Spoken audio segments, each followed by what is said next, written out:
Welcome back. I've been looking forward to our special guest here today. Dennis Kneale is the author of a fascinating book called The Leadership Genius of Elon Musk. He's an award-winning journalist, media strategist, advisor to senior executives. He's the host of What's Bugging Me podcast. He's also was an anchor on CNBC, at Fox Business Network, and serving as a senior editor at Wall Street Journal and managing editor at Forbes. So we're very delighted to have him with us today. Dennis, thank you for your time. Good to see you. How are you? Great to see you, Perry. It is a glorious, gray, rainy morning here in Brooklyn. And rainy, you have to be happy to be alive and grateful for it. You know what I'm saying? You know, come to the West Coast, we'll take you fishing and chill you out. I love to go fishing. One time I stopped thinking about business. Okay, well, you know. Hey, by the way, it's been a while since I've had an opportunity to interview Steve Forbes. I'd like to do that again. How do I do that? You know what? You got to write to him. I'm guessing it's sforbes@forbes.com or Stephen.Forbes, right? I try that all the time. I love that man. I do too. One of the very best bosses I ever had. I spent almost a decade there. And, you know, at the Wall Street Journal, where I started my career, I learned to love business and learned about business. But at Forbes, when I moved over there, I learned to love capitalism and what it could do for the world. And I learned to realize that the profit motive, rather than being something evil and suspicious, instead was a way to offer the world's people better sources, better products, better services. And it's worked pretty well. Oh, I couldn't agree more. And I just think he's one of the brightest minds out there. There's just no question about it. Forbes, yeah. He's been preaching that flat tax for a long time. But then again, Elon Musk, I feel like he's one of the best things to happen to America in 100 years, at least. I think we're lucky to have him. And I think he is stunned and stung that half the country has been brainwashed into hating him. Okay, let's talk about him just for a moment. How did this happen? I mean, he's like, overnight, he's this person that's in charge of the world. And you wrote a book about it.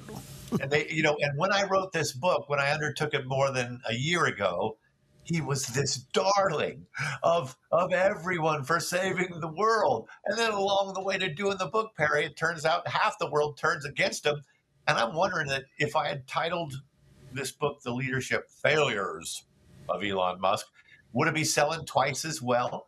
Would it be on the New York Times top 10 list because they want to trash Elon? Same goes for my beloved alma mater, the Wall Street Journal. They hate Elon. And then I think it was yesterday in that Qatar business conference, he did a remote video interview and he said the Wall Street Journal, he wouldn't even line his birdcage with it. It's the worst paper in the world because the Wall Street Journal, hero of capitalism, lover of capitalism, has gone after Elon Musk because he helps Trump. And the owner of the Wall Street Journal, Rupert Murdoch, pretty much detests Donald Trump. Did this all start, Dennis, when Elon picked up and left California? You know, that's not the start of it as I see it, because he left California after he already was having at loggerheads there, right? I think I've kind of thought about this, Perry, and I think there's 3 strikes against him. The first strike was when he bought the X platform. He was forced to buy that platform, basically, by the same Delaware judge that then later would vanquish his pay package that was approved by over 80% of shareholders. So he bought Twitter and freed it, and he let Donald Trump, a former president, on the platform. You know what? No social media platform, let's agree, should ever be telling some former president of the U.S. that he's not allowed to be on that platform because he said something bad. But meanwhile, the Ayatollahs of Iran are allowed on the platform. Okay, that's just wrong. So Elon put him back on the platform. He let thousands of conservative voices that millions of Americans had the right to hear and which were silenced by our government. He let them open back up. It affected the election. So that was strike number 1. But then worse is he came out for Donald Trump. And that was strike number 2. Trump's an evil, bad man. And then came strike number 3. Wait a minute. You're going to try to cut $1 trillion of spending from government when we, the Republicans, and we, the Democrats, are feeding at the same trough, and when 7,000 NGOs in particular get 90% of the $300 billion in untracked aid that the government sends out each year. Elon Musk, you're going to dare mess with our income stream? Now we have to destroy you. Strike three. Wow. Gosh, I wish I had you for a week. But let me ask you this. Do you know how he's handling this? Because he seems to keep going. Well, okay, so my book, The Leadership Genius of Elon Musk, offers 11 lessons of Elon, one per chapter, that explain his success and that we can borrow for a better life. All right, rule 3 says the highest nail gets pounded down, so strap on a helmet. That's what Elon has done. He doesn't care about that criticism. He thrives on it. He gets stronger with it. Rule 4, lesson 4 says, tease your critics and torture your enemies. And Elon is now in wartime CEO mode, and he is going after those enemies. And he said in that speech yesterday or Tuesday, he pointed a finger at the camera. And he said, and for those of you who paid for this and orchestrated this, we're coming after you. And he hopes to put people in jail. And so I think that he's been steeled by this. And at the same time, though, Perry, I think that he is honestly stunned and stung and hurt by this criticism, because he feels like he said in this interview, hey, man, I've never done violence to anyone, but there's all these people doing violence to Tesla cars, threatening me with death. And he's saying, and for what? What is it that he's doing that's so wrong? And the answer to that question is? He dared help Trump the bad man. Oh. He dared try to cut the flow of billions of dollars in government spending that's round-tripping back to the U.S. and into the pockets of politicians and their families. He dared to call that out, and he's going to continue to do so, because this man, while he's getting back to business and he's stepping away from Doge, he is unafraid, and he has the biggest spotlight in the world. Is he out CEOing CEOs? He's teaching CEOs things they've never learned before. I think his name's Adam Grant, an organizational psychologist, far more qualified than I am to comment on these things. He did an op-ed a few weeks ago in the Sunday New York Times. And he said that CEOs in America are learning the wrong lesson from Elon Musk because he's mean and he yells at people. And studies for decades have shown that companies produce better when they're nice to their employees. You know what? You bunch of whiners, you bunch of thin-skinned little babies shopping for umbrage, wanting to feel bad because Elon Musk is mean to people. You know what? If you have the chance to work with Elon Musk and he yells at you, you choose whether to be hurt by this. You could instead decide to be delighted by it, to laugh at this, to be happy to have the attention of perhaps the most brilliant being on earth in the last 100 years. And that's a different way to look at it, even if Elon says mean words to you. I'm dying for Elon Musk to say mean words to me, because it would mean that we have a relationship. How is he protecting his companies from being over-influenced by the very thing that he's being criticized for?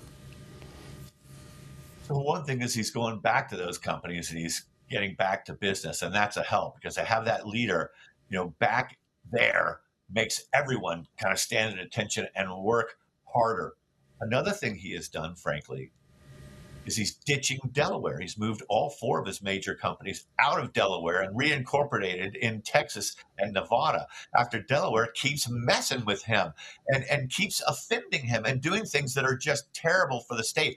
Dozens of companies are now leaving or looking at leaving. And sure, Delaware has 2 million corporations registered there.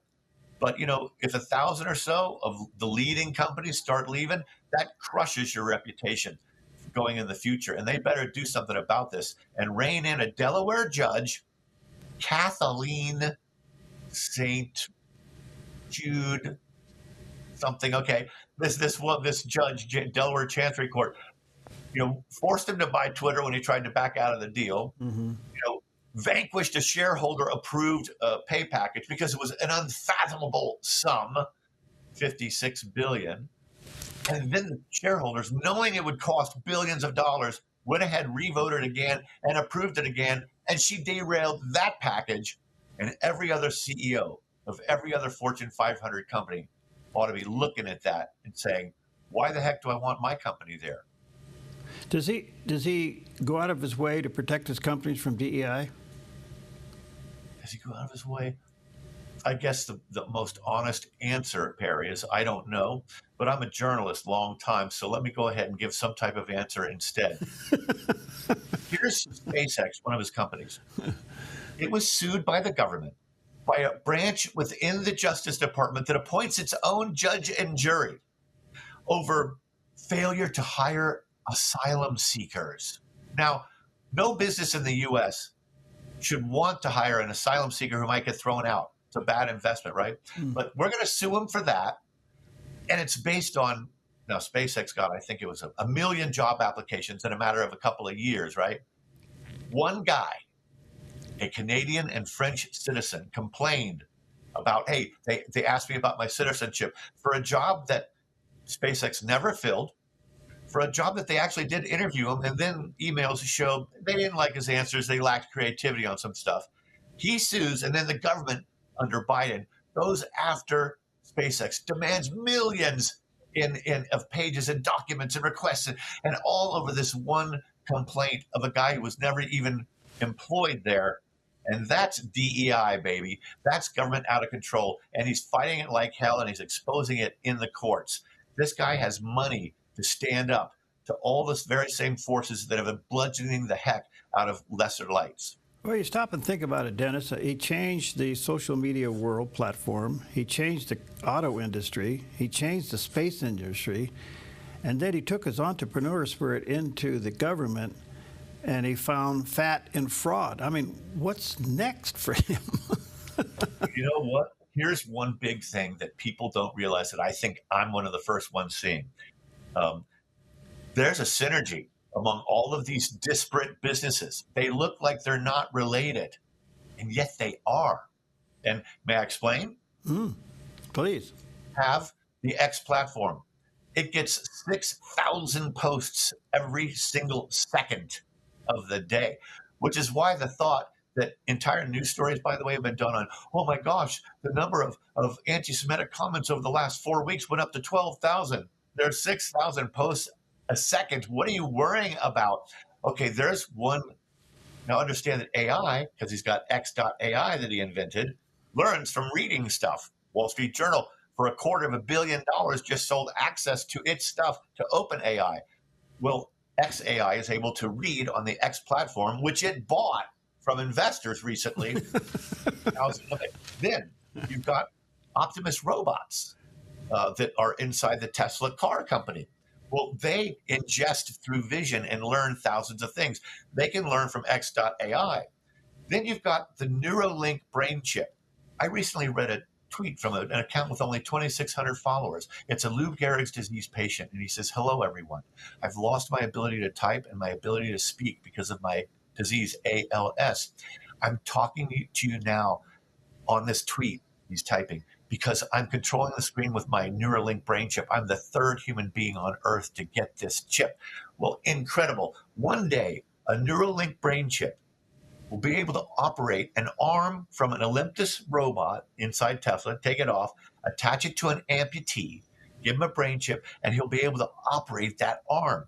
And he's going to do it because the chip is learning, the robot is learning from XAI and from Tesla car driving data that comes back. All of that stuff is coming together. And even the Boring Company, with underground tunnels for high-speed traffic, can hook in with Tesla's new idea of an auto service taxi driving, and where it can even grab your car when you're away and use that. I mean, all of this stuff is coming together in a way that none of us has seen before. Oh, sorry, we can only get you one segment. I'm going to get you back, Dennis. You're fascinating. The leadership of genius Elon Musk. Where can they get the book? It's on Amazon, Barnes & Noble, Books A Million. And let me make a personal request, guys. Elon haters are just killing my ratings on Amazon, okay? 1 star, when this book deserves like 8 stars. So go on there and give it a great review, even if you don't buy it and read it. Hey, I'm just curious, what do you want young entrepreneurs to get from this book?